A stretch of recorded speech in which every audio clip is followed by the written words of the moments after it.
నమస్తే. సఫీల్‌గూడ కట్టమైసమ్మ టెంపుల్ కాడ నిన్న సాయంత్రం ఒక అగంత కూడా వచ్చేసి కంప్లీట్ అక్కడ మూత్ర విసర్జన ఇంతా కూడా కంప్లీట్‌గా చేసిన పరిస్థితి. ఇక అక్కడ కంప్లీట్‌గా ఒకసారి రచ్చ రచ్చ చేసిన పరిస్థితి. సో, ఇదే మల్కాజిగిరిలో మనతో పాటు ఒక సామాన్య మల్కాజ్ డివిజన్ కార్పొరేటర్ శ్రవణ్ గారు ఉన్నారు. అసలు ఏం జరిగిందని చెప్పి డీటెయిల్‌గా తెలుసుకునే ప్రయత్నం మనం చేద్దాం.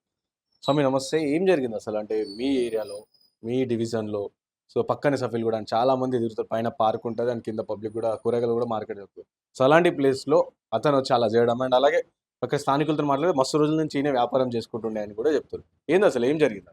సో, మల్కాజ్‌గిరి సఫీల్‌గూడలోని కట్టమైసమ్మ దేవాలయంలో నిన్న సాయంత్రం 8:30 ప్రాంతంలో ఒక వ్యక్తి టోపీ పెట్టుకొని, ఇద్దరు వ్యక్తులను తీసుకొని గుడి దగ్గరకొస్తాడు. ఫుల్లు రద్దీ. ట్రాఫిక్ రోడ్ అది. ఆ ట్రాఫిక్ రోడ్‌లో కొడతారని తెలిసి కూడా అక్కడ మలమూత్ర విసర్జన చేస్తాడు. అంటే ఇది ప్లాన్డ్ మోటివేటెడ్ యాక్టివిటీ. ఈ వ్యక్తి కర్ణాటకెళ్ళొస్తాడు. ఎక్కడో అన్నోన్ అడ్రెస్‌లో ఉంటాడు. కొత్తిమీర కరిమాకు అమ్ముతాడు. అమ్ముకొని మరి రెక్కి నిర్వహిస్తుండా ఏం చేస్తుండా అంటే ఫిక్స్ అయ్యారు. ప్లాన్ ఇది. ఈ యొక్క కార్యక్రమానికి స్వీకారం చుట్టారు. గత కొన్ని సంవత్సరాలుగా తెలంగాణ రాష్ట్రంలో ఒక శంషాబాద్ గాని, ఒక బాలాపూర్ గాని, కీసర గాని, రాంపల్లి గాని, మొన్న ముత్యాలమ్మ దేవాలయం గాని కంటిన్యూయస్‌గా హిందూ దేవాలయాలను టార్గెట్ చేసుకుంటూ దాడులు లేకపోతే దేవుణ్ణి విగ్రహాలు పలగొట్టడమో, గుళ్ళను అవమానపరచడమో ఏదో ఒక కార్యక్రమం జరుగుతుంది. ముత్యాలమ్మ గుడిలో ఆ రోజు ఇష్యూ జరిగిన నాడు మా పైన పోలీసులు స్పెషల్ ఇన్వెస్టిగేటివ్ టీం పెట్టి మా మీద కేసులు బుక్ చేసి మరి మమ్మల్ని ఆ రోజు అంతా ఇబ్బందికి గురి చేసిర్రు. కేవలం మేము నిరసన వ్యక్తం చేసినందుకే. మేము ఈరోజు అడిగినాం. మరి మీరు గుడులు కంటిన్యూస్‌గా దేవాలయాలపై దాడి చేస్తుంటే ఈ రాష్ట్ర ప్రభుత్వం నిద్రపోతోందా? రాష్ట్ర హోంమంత్రి గారు అయినటువంటి ముఖ్యమంత్రి గారు, పోలీసు శాఖ పడుకున్నారా? అసలు దీని వెనుక ఎవరున్నారు? మీకు అర్థమైతుంది. ప్రతి చోట ముస్లిమే టోపీ పెట్టుకొని దాడి చేస్తాడు. పట్టుకున్నోని పిచ్చోడని చెప్తారు. వాడిని అరెస్ట్ చేస్తారు, కేసు పెడతారు, హాస్పిటల్‌లో పెడతారు. అక్కడ తర్వాత యథావిధిగా ఫోన్‌లు, బిర్యానీలు అన్నీ వస్తూనే ఉంటాయి. మళ్ళా 2 రోజులకి మీరు మర్చిపోతారు, నేను మర్చిపోతాం. మళ్ళీ మామూలుగా మరో దేవాలయం పైన ఇదే దాడి జరుగుతుంటది. అంటే ఇదొక ప్యాటర్ను.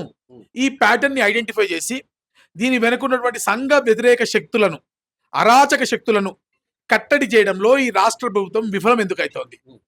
నిరసన వ్యక్తం చేస్తున్నటువంటి హిందువులైన మా పైన మరి పదే పదే కేసులు బుక్ చేస్తున్నారు. గోరక్ష చేస్తే మమ్మల్ని ఇబ్బంది పెడతా ఉన్నారు. అనేక రకాలుగా మమ్మల్ని ఇబ్బంది పెడుతున్నారు. హిందూ అని పేరు చెబితే ఇబ్బందికి గురి చేస్తున్నారు. ఒకవైపు ముస్లిం హైతో కాంగ్రెస్, కాంగ్రెస్ హైతో ముస్లిం అని ముఖ్యమంత్రి గారు మాట్లాడుతున్నారు. సరే మేము ఈరోజు కాంగ్రెస్ ముఖ్యమంత్రిగా, నేను బీజేపీ కార్పొరేటర్గా మాట్లాడితే ఒక హిందూగా, ఒక హిందూ ముఖ్యమంత్రిని ప్రశ్నిస్తున్నా. మీరు ఇన్ని దేవాలయాలపైన కంటిన్యూస్‌గా దాడి అవుతుంటే మీ పోలీస్ వ్యవస్థ ఏం చేస్తోంది? అంటే గత 10 ఏండ్లతో కంపేర్ చేసుకుంటే 10 ఏండ్ల కన్నా ఈ 2 సంవత్సరాల్లో చాలా ఎక్కువ జరిగింది. అంటే ఎందుకు అనుకోవచ్చు? ఈ 2 సంవత్సరాల్లో అది కూడా కాంగ్రెస్ పార్టీ అధికారం వచ్చి నుంచి అది అక్కడికే వస్తున్నా.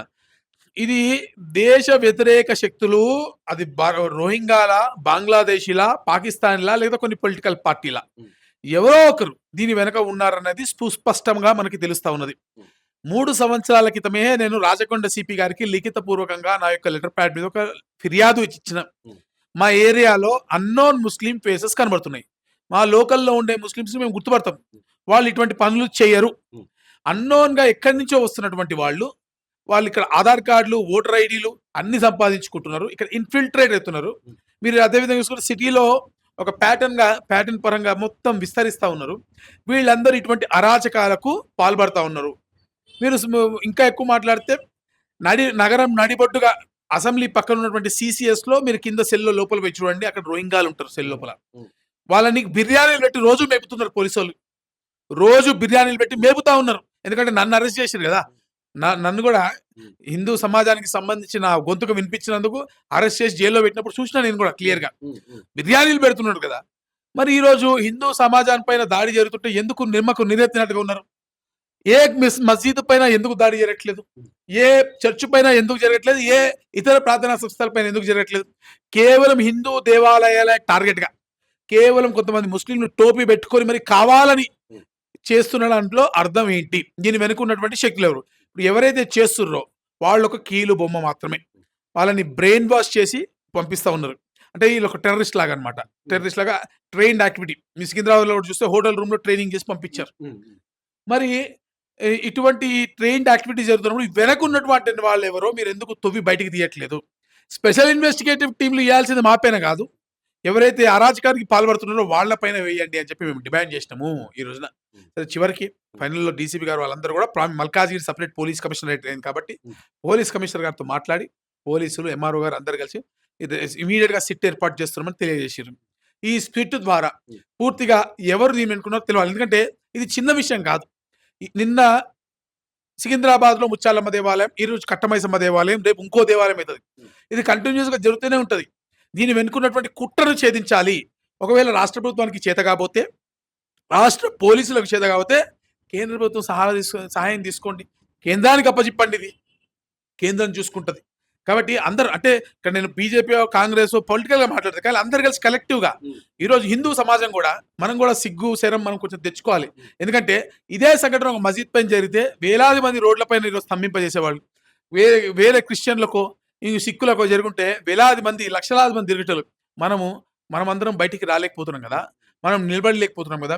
హిందువులలో యూనిటీ లేదు కాబట్టే హిందూ సమాజం చీలిపోయింది కాబట్టే కులాల వారీగా బీసీలు, ఓసీలు, రెడ్డిలు, రావులు ఇట్లా అనేక రకాల పేరుతో మనం రాజకీయం చేస్తున్నాము.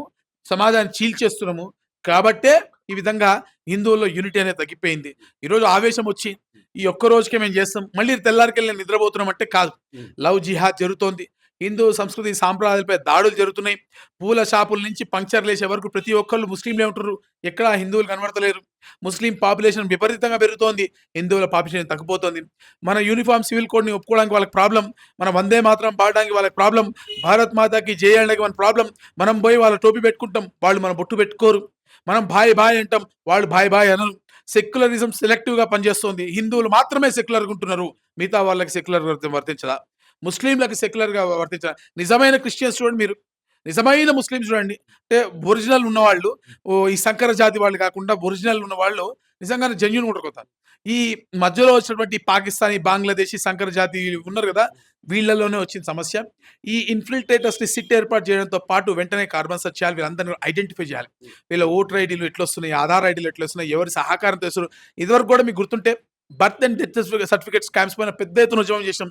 ఇక్కడ దొంగ సర్టిఫికేట్లు వస్తున్నాయి, దొంగ పాస్‌పోర్ట్‌లు వస్తున్నాయని చేసినాం. జీహెచ్ఎంసీ మేయర్ గారు, నగర మేయర్ గారు, మరి అధికార పార్టీ, రాష్ట్ర ప్రభుత్వం మొద్దు నిద్రపోతా ఉంది. ఇప్పటికైనా సరే ఈ దొంగ సర్టిఫికేట్ల పైన, నకిలీ పాస్‌పోర్ట్‌ల పైన, నకిలీ ఆధార్ కార్డుల పైన, నకిలీ ఓటర్ కార్డుల పైన, ఇన్ఫిల్ట్రేటర్స్ పైన ముస్లింల వేషంతోటి జనాల్లో మంచిగా తిరుగుతూ హిందూ సమాజానికి కన్నం పోసే ప్రయత్నం చేసిన ప్రతి ఒక్కరిపైన నిఘా పెంచాలి.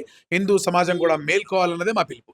సో ఏం చెప్తారంటే దానికి ఫైనల్‌గా ఇప్పుడు అంతా జరిగింది కూడా, ఇన్సిడెంట్ జరిగింది. సో అతన్ని పోలీస్ అధికారులు తీసుకెళ్ళి రిమాండ్ కూడా చేసిన పరిస్థితి. సో న్యాయం కావాలన్నారు. సో ఎలాంటి న్యాయం చేస్తే బాగుంటుందని చెప్పి మీరు అనుకుంటారా? అండ్ అలాగే అక్కడ ఏమైనా పోలీస్ అధికారులు ఏమన్నా పెట్టాలనుకుంటారా? ఇప్పుడు చాలా క్లియర్.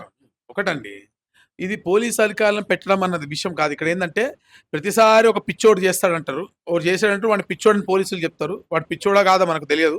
ఆ పిచ్చోడిని తీసుకెళ్తారు, జైల్లో అరెస్ట్ చేసి చక్కగా రాచమర్యాదలు చేస్తారు. వాడు మళ్ళా 2 రోజుల తర్వాత ఏమైతుందో తెలవదు. మేము డిమాండ్ చేసే ఒకటే, ఒక స్పెషల్ టీమ్ పెట్టండి. ఇప్పుడు మేము గోరక్ష చేస్తే, మేము హిందూ దేవాలయాలపై దాడి జరుగుతుంది నిరసన వ్యక్తం చేస్తే మా మీద స్పెషల్ టీంలు పెడుతున్నారు కదా! హిందూ దేవాలయాలపైన వరుసగా దాడులు జరుగుతుంటే ఒక స్పెషల్ టీమ్ వేసి అసలు నిగ్గు తేల్చడానికి, దీని వెనక ఎవరున్నారో నిగ్గు తేల్చడానికి మీకు వచ్చినటువంటి ఇబ్బంది ఏంది? ఈరోజు ఒప్పుకున్నారు కదా డీసీపీ గారు. చేస్తామని చెప్పారు కదా, కమిషనర్ గారితో మాట్లాడి చెప్పారు కదా, ప్రెస్ స్టేట్మెంట్ కూడా ఇచ్చినట్టున్నారు. బహుశా ఖచ్చితంగా చేయాల్సిందే. వెనక పూర్తిగా లోతైన విచారణ జరిపించి ఈ వ్యవహారం వెనుక ఉన్నటువంటి సంఘ వ్యతిరేక శక్తులను కూపి లాగాల్సిందే. దేశ వ్యతిరేక శక్తులైతే కట్ చేయాల్సిందే. దేశంలోని శక్తులైతే తీసేయాల్సిందే. ఈ కలుపు మొక్కలను తుడిచేయకపోతే భారత మాత మళ్ళీ కలుషితం అయిపోతుంది. ఖచ్చితంగా ఈ కలుపు మొక్కలను ఏరి పారేయాల్సిందే. Thank you so much.